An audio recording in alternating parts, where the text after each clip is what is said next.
What's up, yellow little faith, and welcome to Season 2, Episode 19 of the Fagnostic Podcast. I'm your hostess, not your Moses, Matt Hayes, and if I'm still giving you episodes, it means that I'm still looking for peace in the unknown.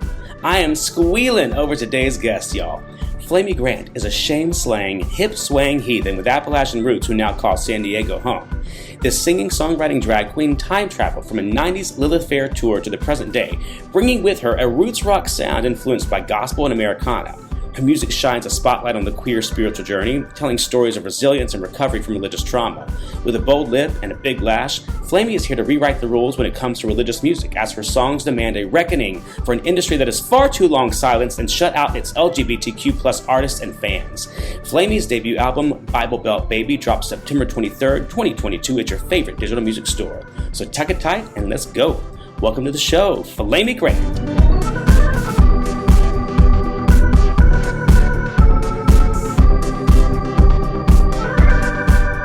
Flamy Grant. I don't even know where to start with you. I'm so excited. No one does, baby. No one does. Our mutual friend, Greg, tagged us both on Facebook and was like, you should know you. Mm-hmm. And here we are doing an episode a week later. Yes.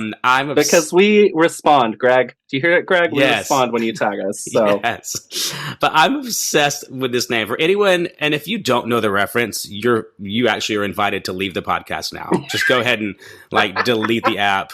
Unsubscribe, unfollow, don't delete share. yourself. Delete yourself. Okay, so first of all, Flamy Grant, first question, are you a believer? This is such an interesting question, and you did prep me for it. You said this is where you start each episode. I have a complicated answer to that, as we all do, right? Yeah. So that's fine. We'll normalize that. I would say that I behave like a believer in a lot of ways, which I think is weird when I really sit down and think about it, because for a long time I ditched any kind of label Christian. I was just like, no, I'm apostatizing.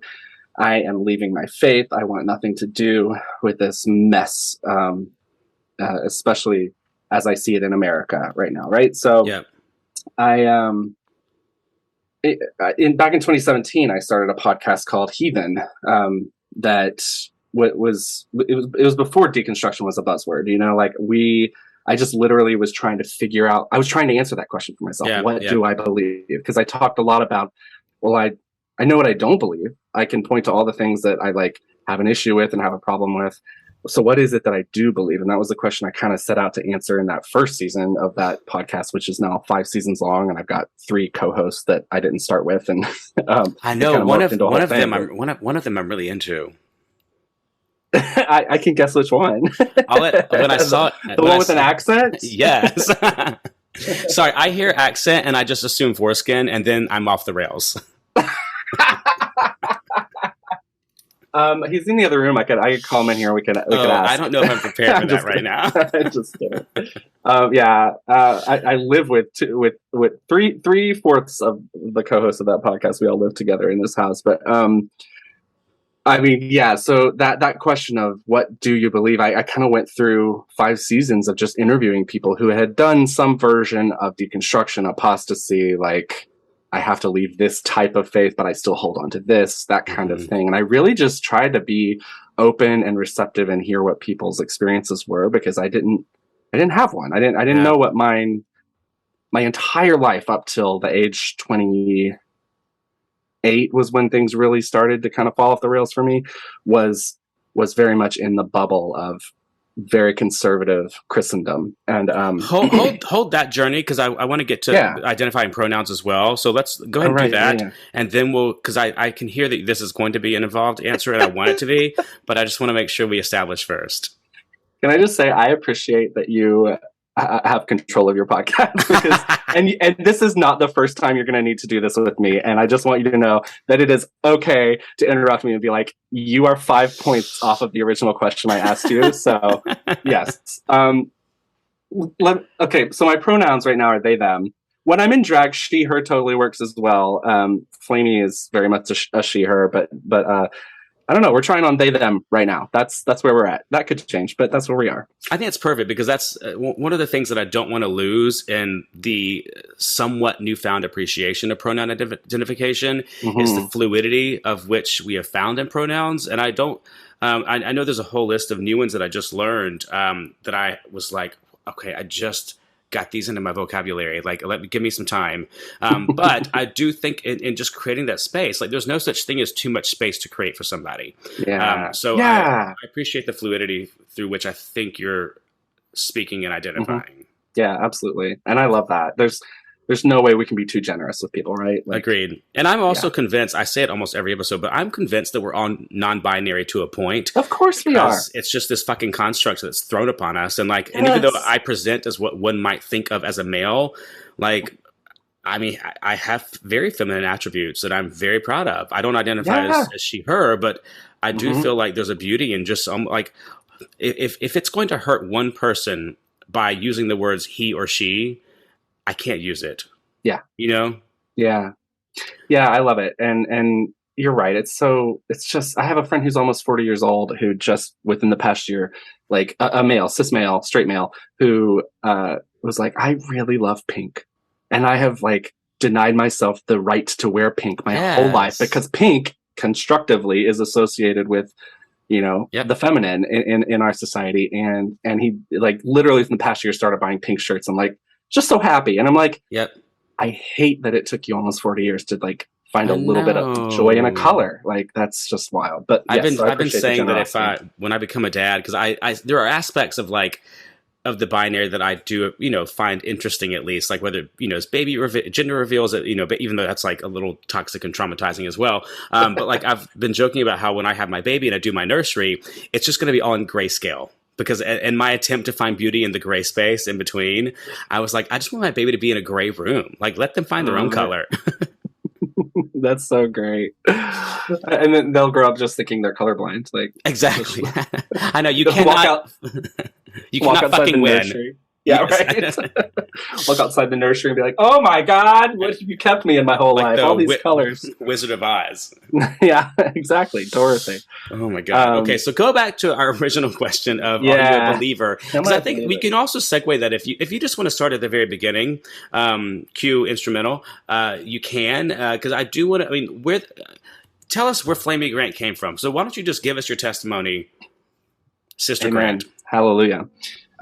Thank you. Let the congregation hear the word of the Lord. So I will just answer real quickly, the question of what, am I a believer? I would say that I behave like a believer, and I would say that I outsource a lot of my angst around my belief to Flamy. So like, I feel like Flamy Grant is very much a believer, right? Yep. And then I am in the gray space. So there we go.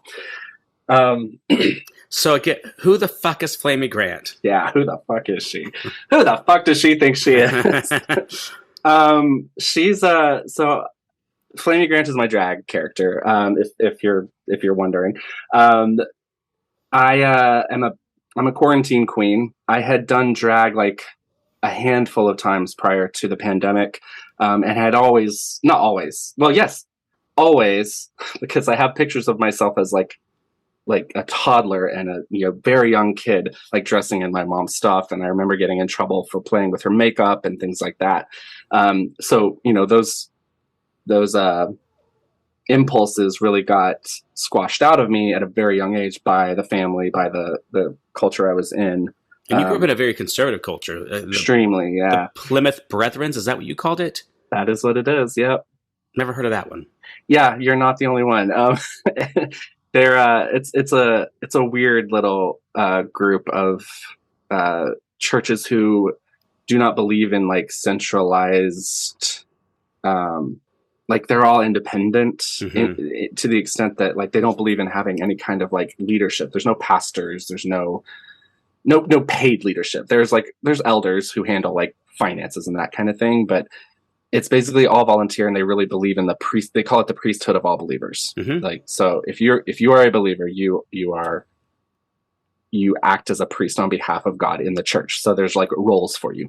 But those roles are very much segmented and divvied up based on what you look like, what your genitalia Gender, look like, yeah. all of that. Yeah. So, it is very much a patriarchal system. Women do not speak in the services. They're not permitted to speak. They have to cover their hair with these little doilies.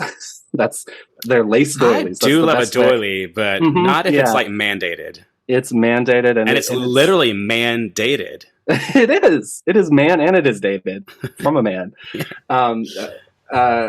From Paul, actually. I think it's Corinthians is the passage they pull from for that. A woman's hair is her glory, and you can't like compete with. It's something about like your hair is competing with God when you're in church. Like what the? I don't know. I don't even remember. I'm sure that the divine is.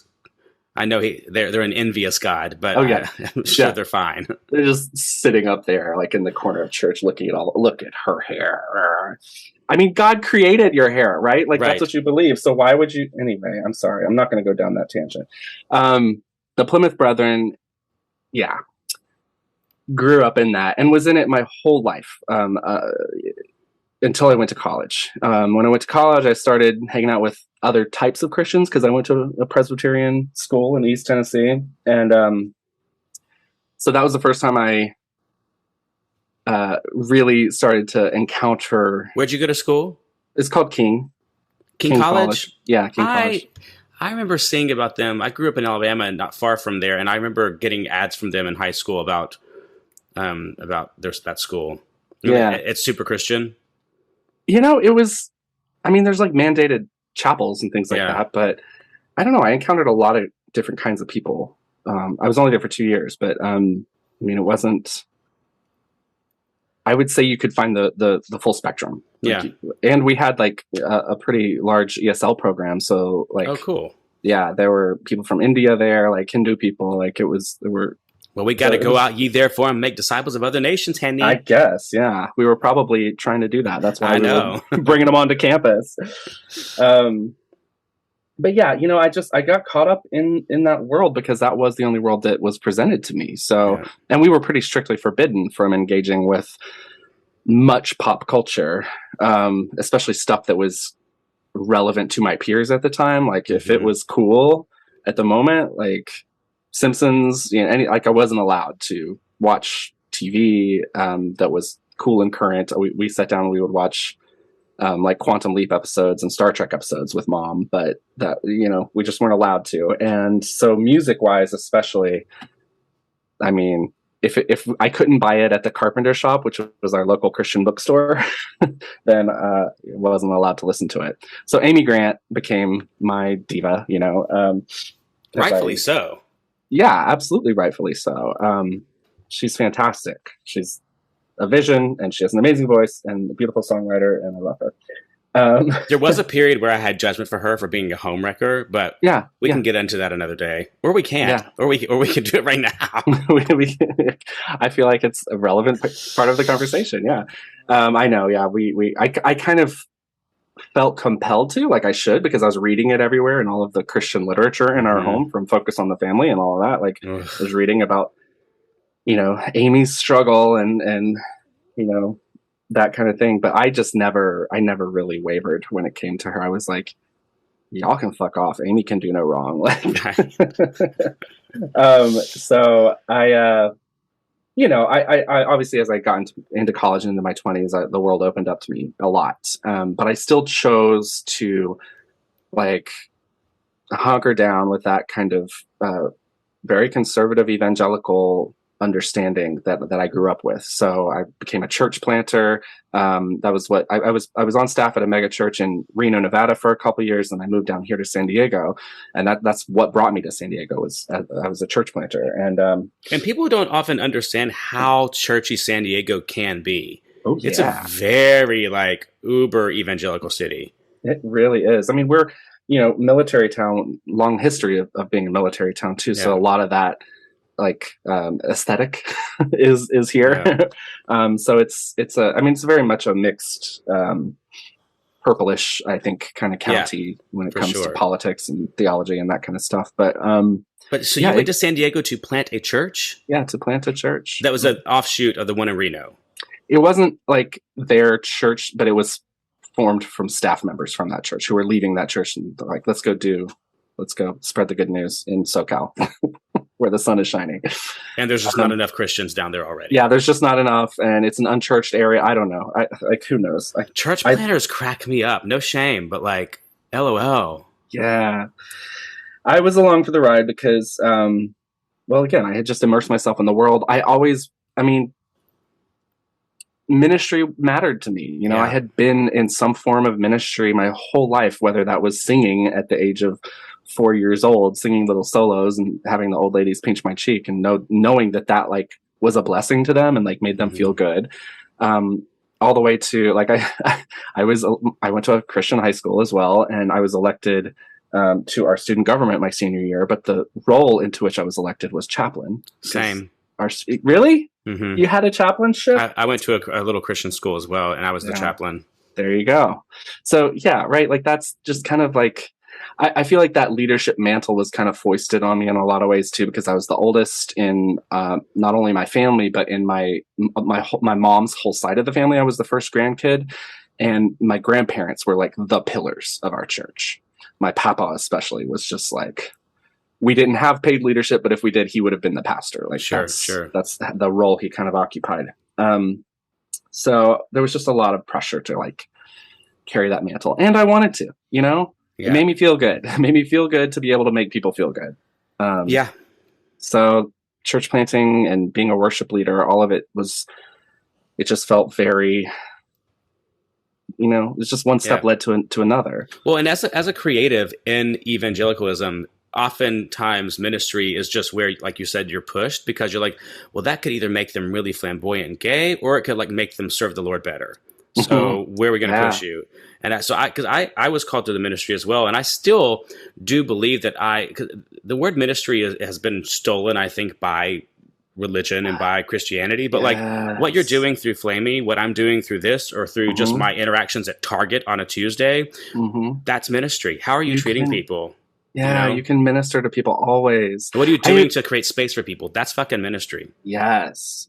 I absolutely agree 100%. And I still have like this like internal thing I have to like work around and get over when I say that word, right? Because it's so deeply associated. You hear that, Christians? We're taking it back, bitches. Thank you. Yeah, ministry doesn't belong to you. So much doesn't belong to you that you think does, but ministry is definitely one of them. Yeah.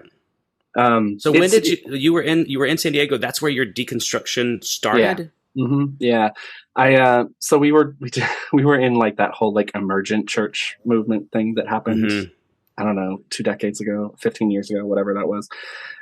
So that was where I would say it started, because we started asking questions about our faith that were unconventional, you know, not like the full on, nothing close to like apostasy or deconstruction or even like really acknowledging doubt. But it was just like, hey, sometimes it's hard to be a Christian, right? Like, you guys feel that too?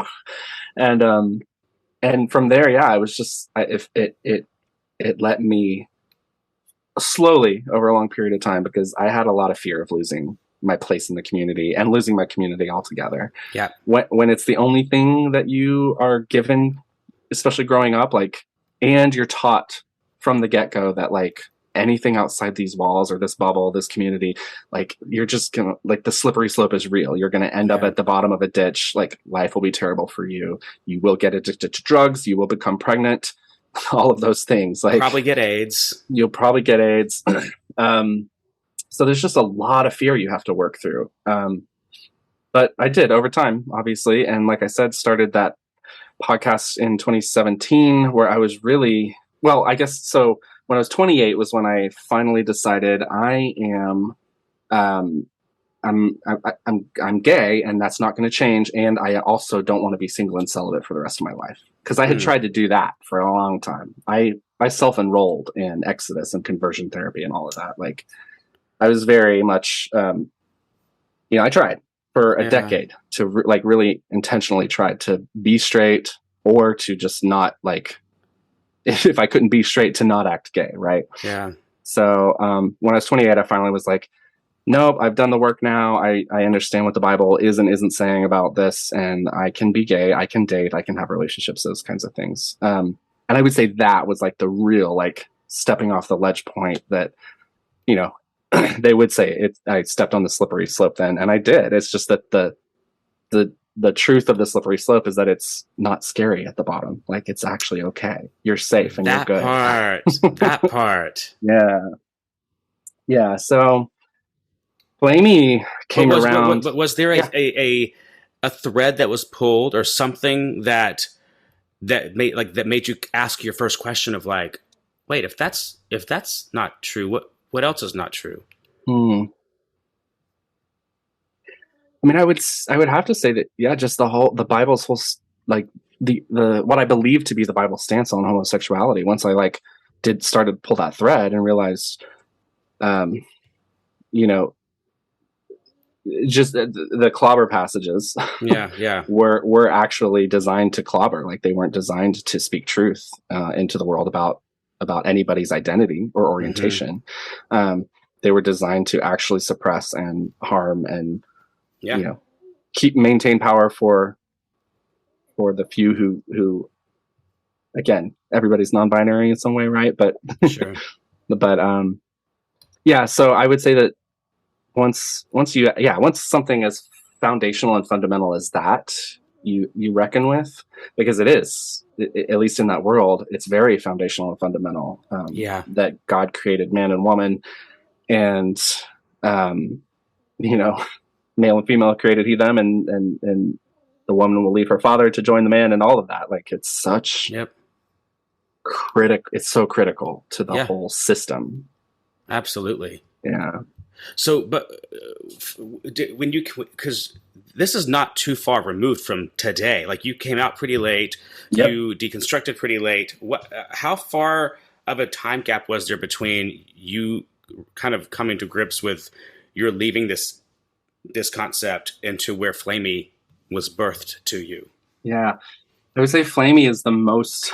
She still feels very new to me. Like, I'm still figuring that out. Like I said, beginning of pandemic, I had tried drag a few times. I had fun. Halloween was fun to was dress that where up. It came from? Just fun? It wasn't like a spiritual escape for you? Not initially. I think it really was just like realizing that these were impulses I had as a kid. Yeah. And then I stopped at the age of 6 and never interacted with them again. Yeah.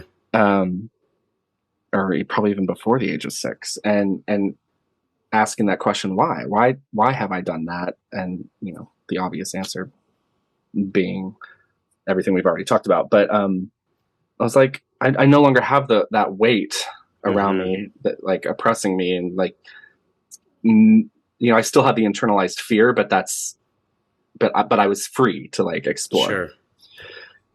So, especially when pandemic came around and we all had tons of extra hours to fill. Yeah. That's when I really, like, dug in and was like, I spent hours on YouTube, makeup tutorials, learning how to put a look together, learning just watching other queens in the world do their thing. And that was where it started to really, I don't know, I feel like I reconnected with my inner child, right? Like, that it was total inner child work.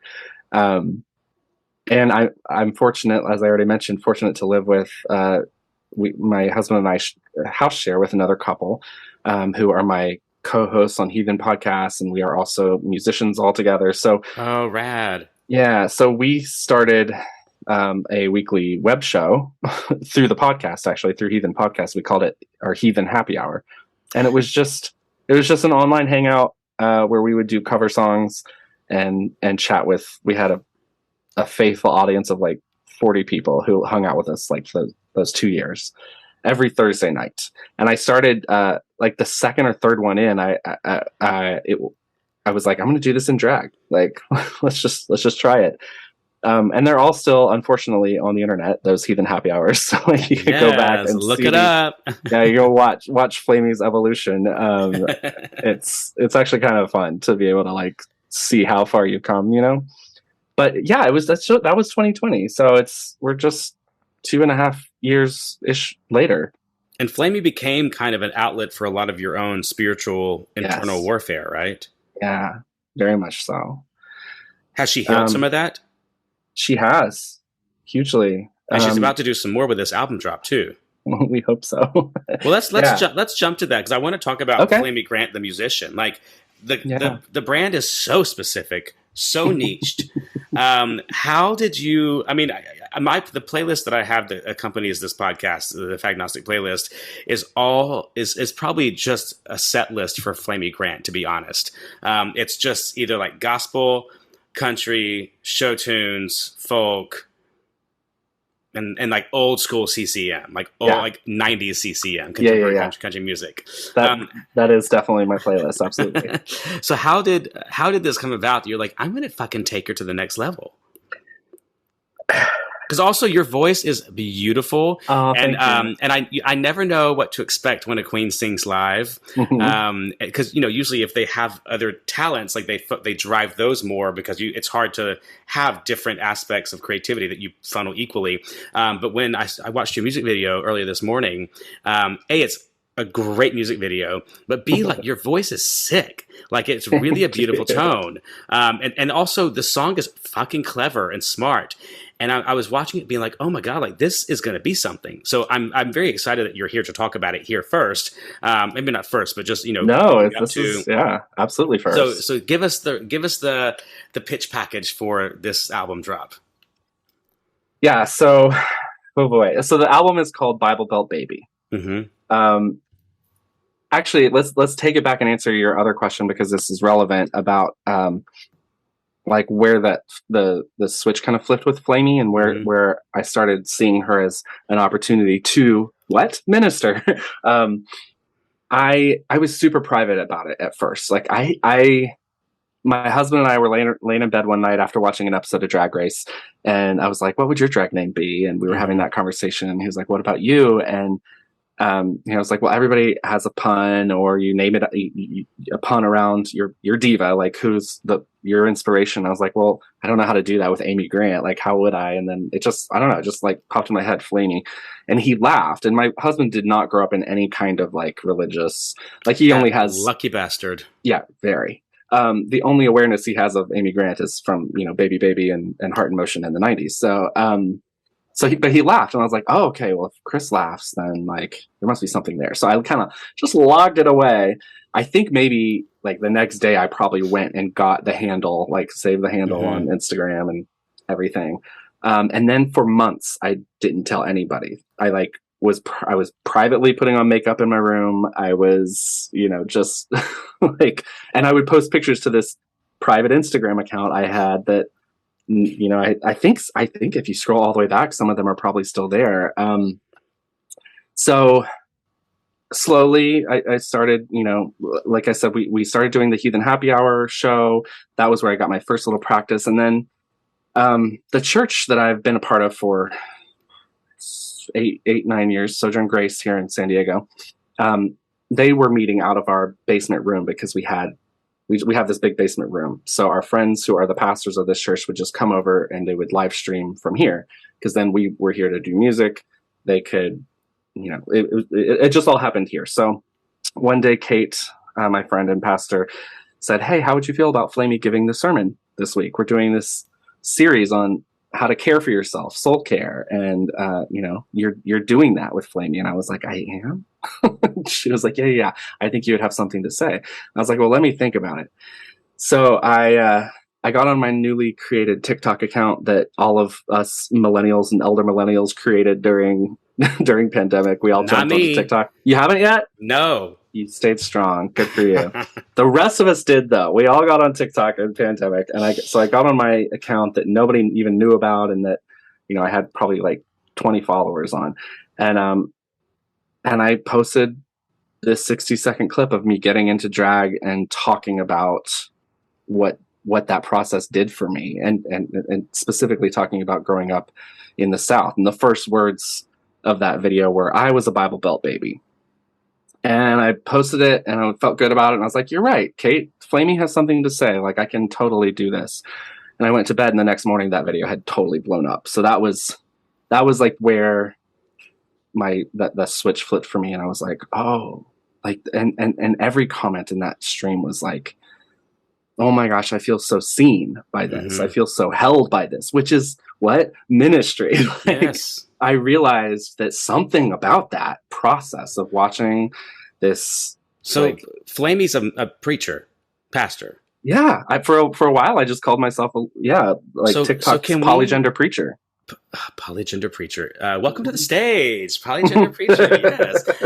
But I feel like you need to like trademark Plymouth Cistern and also Womanistry. Womanistry. Someone's got to have used that already. Yeah, if not, like you said, claim that handle, sis. You're right. You're right. Absolutely. I love it. I'm notorious for getting handles and holding on to them in hopes that like someday some little rich kid from Silicon Valley is going to be like, hey, can I purchase this for like 10 grand? You sure can. I also have Instagram handles for my future kids who are not born yet. Oh, I love that too. It's a little sad. Well, they'll tell you that when they're right. Teenagers, but I think it's cute. That's great.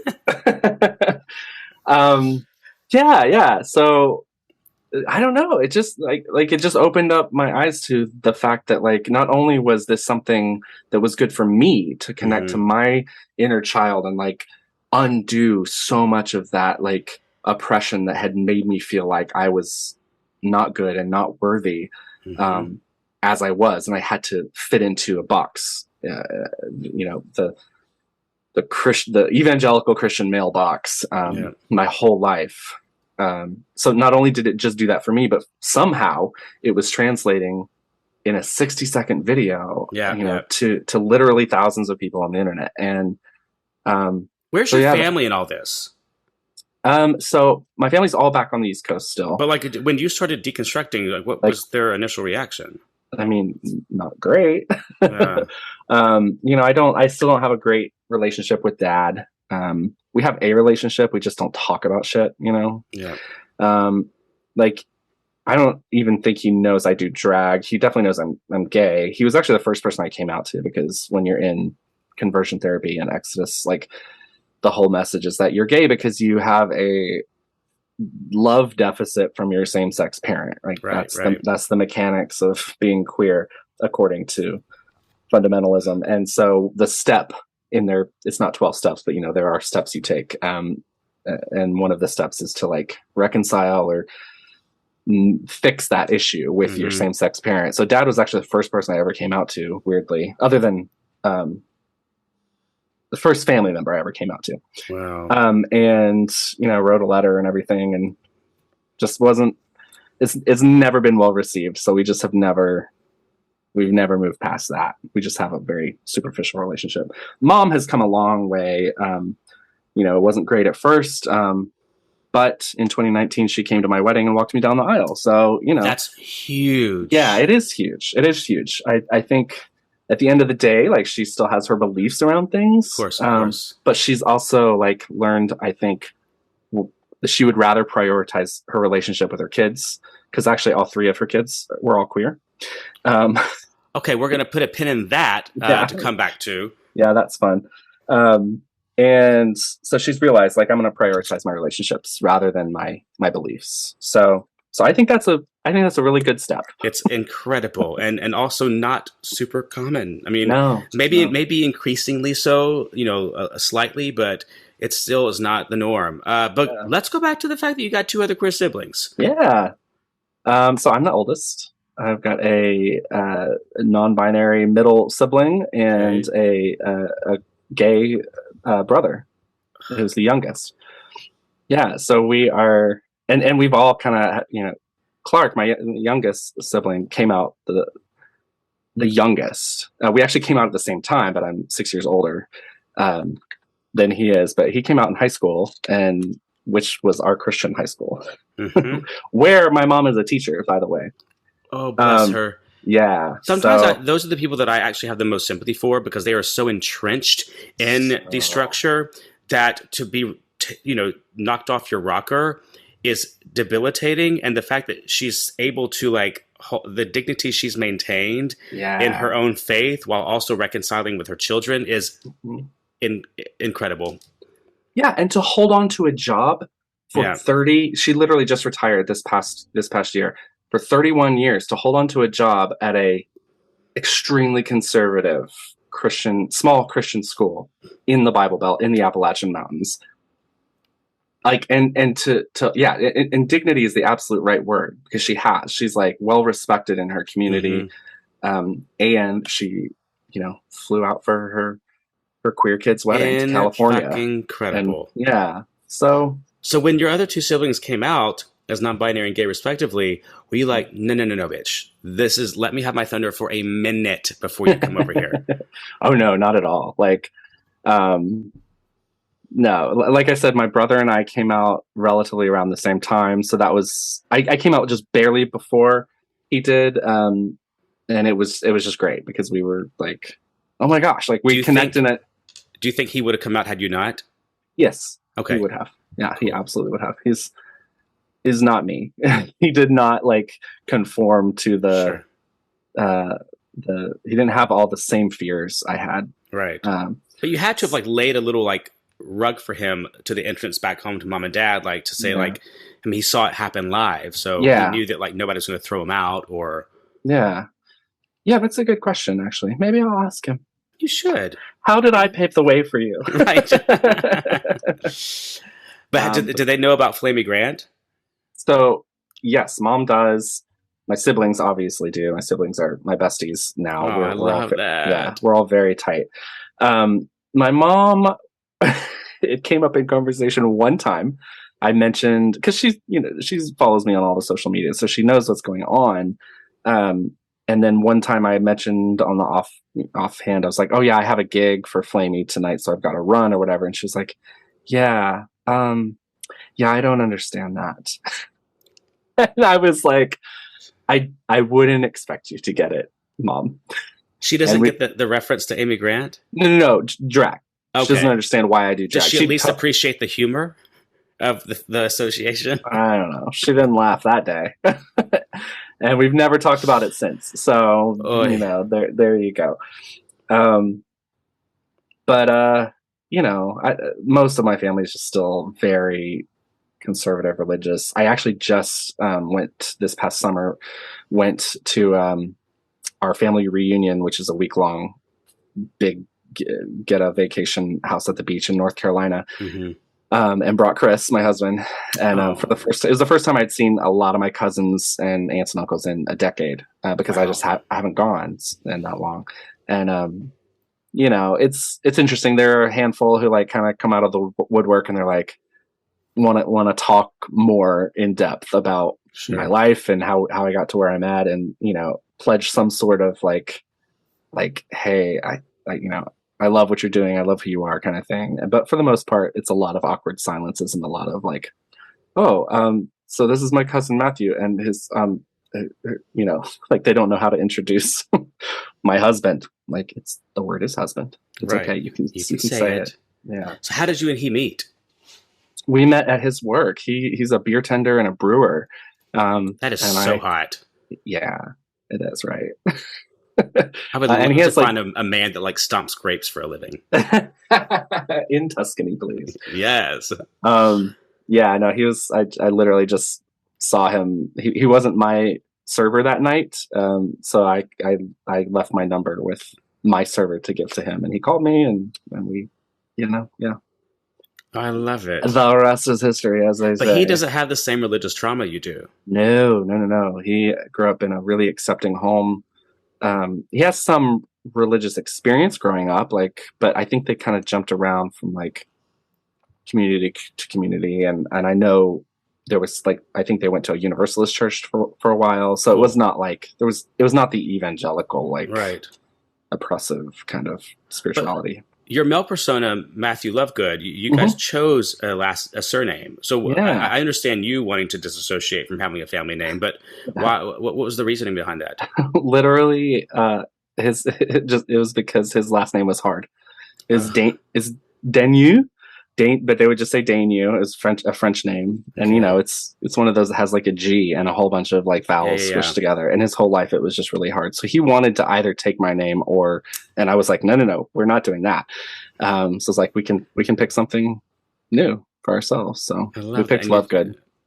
And tell us why. It was before we knew the whole world knew that JK was a TERF. Okay, so We love Luna. So tell us what a TERF is. A TERF is a trans exclusionary radical feminist, right? So this is a person who calls themselves a feminist, but they do not include trans women in the definition of Right. women, and so they exclude their own sistren, as we're calling them. So that's not a real feminist. Do you have any thoughts on the ability to separate art from artist? I do. I think for me personally, I don't cast a judgment on anybody who loves an art or something that was created by somebody who is maybe problematic, because we are all problematic. Yeah, we are. For me personally, I generally disassociate. You know, like if something, I mean, it's my last name, so I can't like. I don't want to go to court again and change my name again. But for me personally, I try to. I don't know. I'm not like strict about it even, because I'll still watch the Grindelwald movies when they come out. Right. But I think that if you have supported someone's creative work and they do something that like does harm in the world, and you see that and you perceive that, like, I think you're well within your rights and maybe even a little bit of responsibility to like at least hold them to task in some way, shape, or form as the person who's like, you know, contributing to their livelihood. Yeah. I think there's, I don't know. It's I'm never going to like condemn anybody for, I don't know who, I'm trying to think of a name. Like Michael Jackson's the ultimate one, I think, for there especially for like for heteronormative America who, you know, mm-hmm. Yeah. That's hard. Like that would be, for me, that would be like Amy Grant, like somebody discovering something really just seedy. Because she went and slept with Vince Gill while she was married doesn't mean we can't enjoy her at a beautiful bar in Knoxville, Tennessee, like I did about 10 years ago, and paid a lot of money to see that show. Yeah. What Hogwarts house are you? I'm a Ravenclaw. Okay. I can see that. I'm a Slytherin. What about Slytherin? Yes. See, my aesthetic is very Slytherin. I wish I were Slytherin. But I've literally taken every test you can find, and I always wind up in Ravenclaw. But I love green. So, what did your family think when you chose to leave your last name behind? We've never talked about it. Wow. So I don't know. You know, I think they are pretty respectful of it. My dad, his wife passed away. My parents divorced when I was a teenager, and he remarried. His wife passed away last year. So I went out for the funeral, and he had put down his last name. So Matthew, I'm not going to say it, but my old last name on the program as, you know, family, and he realized it after they were printed, and like was crying when I got there, and he was like, "I'm so sorry, you know, I didn't." So, you know, even for someone who like I don't really have much of a relationship with, and like we never talk about anything beyond family and the weather, like that was a pretty interesting moment to have. Yeah. It's so interesting. The older that we get, the amount of grace we have for those who may not be on board with us, I think it increases. And I don't think it comes from a place of like laziness or like anti-activism, but I think it's just recognizing that like anybody that's older than us has a lesser capacity to grow and evolve than we do. And, you know, looking forward, the people that come before or after me will have a greater capacity to grow and evolve than I do, because we're going to hit stumbling blocks in our own growth with all, you know, like the new pronouns that just got dropped. Or I shouldn't say that like it's an album, but you know what I mean? Like it's just the new spaces. Hot new pronouns. Oh my God, I know I'm going to get hated for that one. But the new spaces that have been created. How about that? That sounds better. But being aware of that, I hope that it gives us a bigger chance to grow and evolve beyond what our initial capacity could or would be.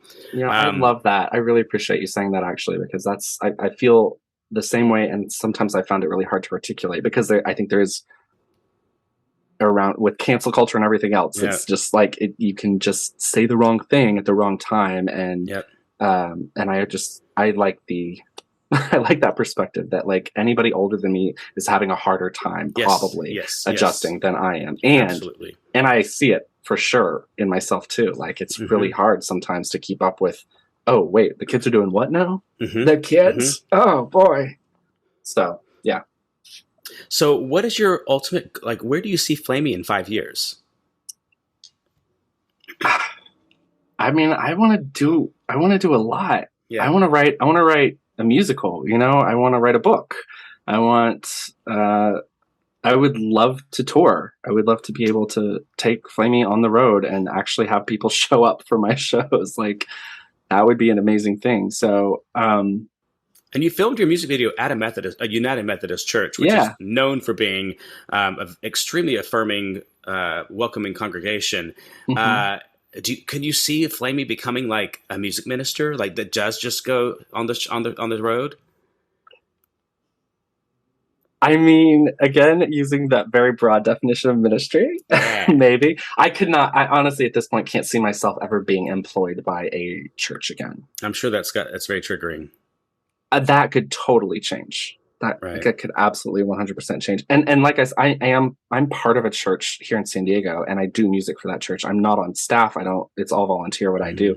So, but that church is like such a unique unicorn space. Like it's like we literally do not have a creed. Like there's not a checklist of things you have to believe, which is that. And then my friendship and relationship with the pastors is the only reason I've been able to feel authentic in that space. Because otherwise I would feel like I'm either pretending to be something I'm not, or like never feel like I'm fully part of the thing because I don't believe the way everybody else does.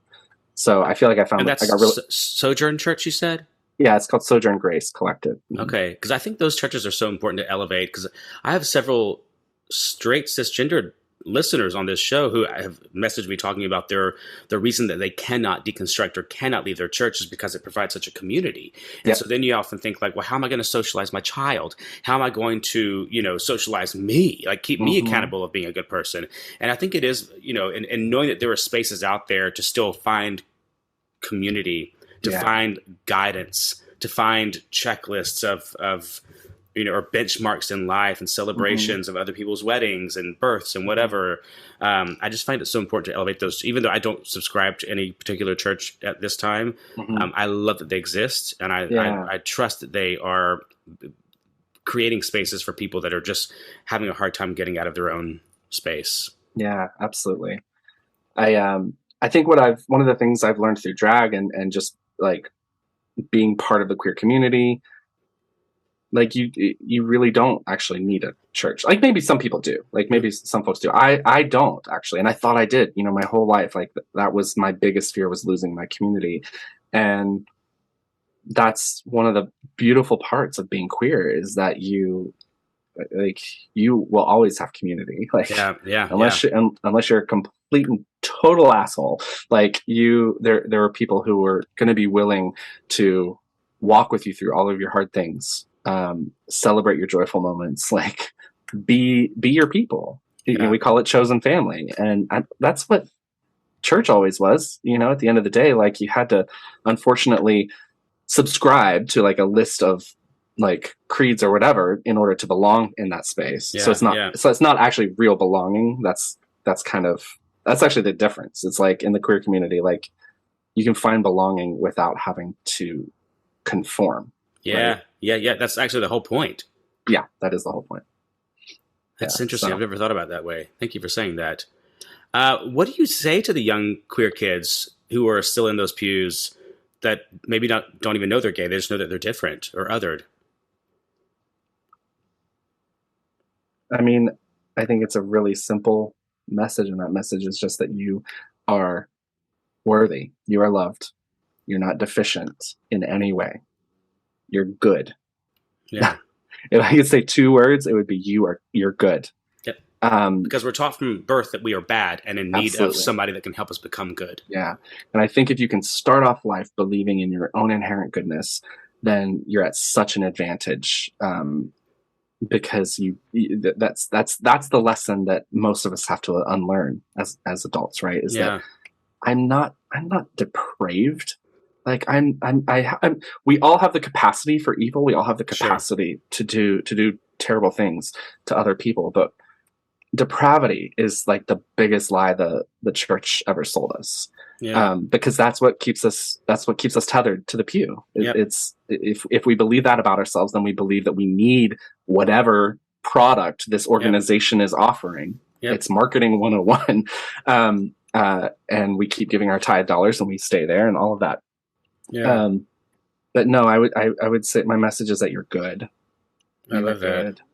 I often think about how because I do, growing up in church has some of my fondest memories, and still have close friendships with people that I met in the church who have, since found their own spiritual path as well. But I often think how I'm going to raise my kid or kids, should I have them. And I like to think of it being, instead of being birthed in contingency, but being birthed in potential. Because like, while you are good, you have so much more potential to grow, and not because somebody saves you or because you commit to a certain belief system, but just because you are. Yeah. What would you say to the divine were they standing before you? I think what I would say would be a lot of questions. Okay. I need to know. I would need to know some things. I would need to know, like, what is your omnipotence level, like on scale of 1 to 100, like how high up do you actually go? And then depending on some of those answers, I think I would have some, like, either some damning accusations, right, or some like, oh cool, like you're a super being who like really wants the best for us, but maybe you can't actually like influence pain and suffering in the world, and so in the way that we. You want to know how much you blame them. Yeah, maybe. Yeah. Or maybe. hold them accountable. Yeah, I guess that's probably a lot of what I still wrestle with and have to work through. Good. That's heavy. I love that. I'm going to sit with that for a while today. Thanks. Yikes. I might be sitting with it too. You let me know. I'm going to pop an edible about it and really get down a road. Flamy, what a treat. I'm so honored to have you as a guest. I cannot wait until this album drops. I'm so excited. I cannot stand it. The one single that you've released alone is like, I'm going to add it to my playlist today and make sure it gets, like, I'm going to show the screenshot of it too when I post this. Awesome. But it drops the 23rd of this month? September 23rd, 2022. Yep.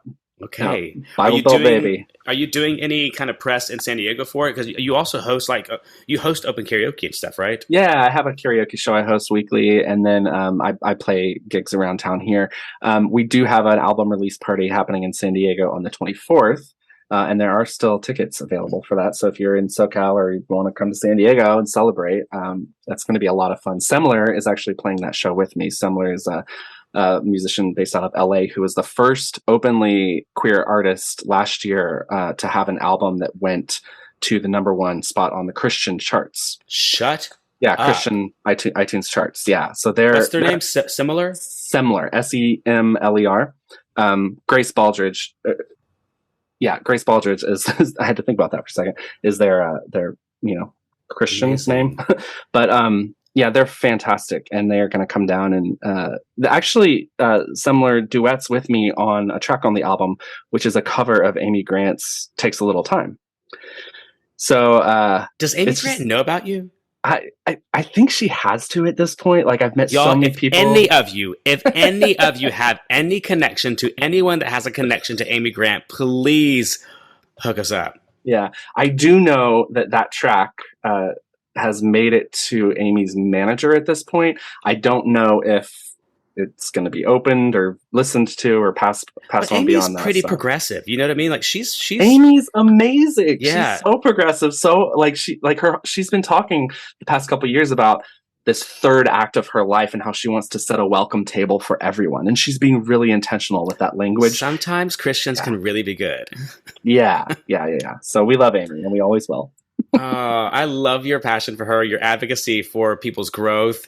I cannot wait for this. Y'all, the 23rd of September, Bible Belt Baby is on anywhere you get your music, really, right? Yep, okay. Absolutely. Yep. I cannot wait to do a revisit for your next album. You'll have to come back and tell us how the journey's been since this first drop. Every gay man that cannot go to church is going to be able to go to your church? I have Jennifer Knapp. I've got Semler, and then I've got Derek Webb from Caveman's Call. Yes, no, both of them have been on this podcast. Oh, good. Yeah, so yes. Great. I'd be honored. I wish you all the best. I thank you so much for being here, and I cannot wait to have this jamming during my workday next week. Yay. Thank you so much for having me. And by the way, Fagnostic, love it. It's the best name ever. It turns a lot of heads. Yeah. Yeah. And that's the hope. I love that you brought the whole term ministry into it, because you're right. That's what it is at the end of the day. Yeah. That's kind of why I picked heathen for mine too. I was like, let's just be real clear from the get-go what's going on here. Yeah. Yep. That's what you're doing. Woman ministry. Woman ministry. You're right. Yes, I got to remember that. To work that in. Oh my God. Well, I'll see you next time, and I wish you all the best with this drop. Okay. Cheers to you. Thank you. All right, talk soon. Bye.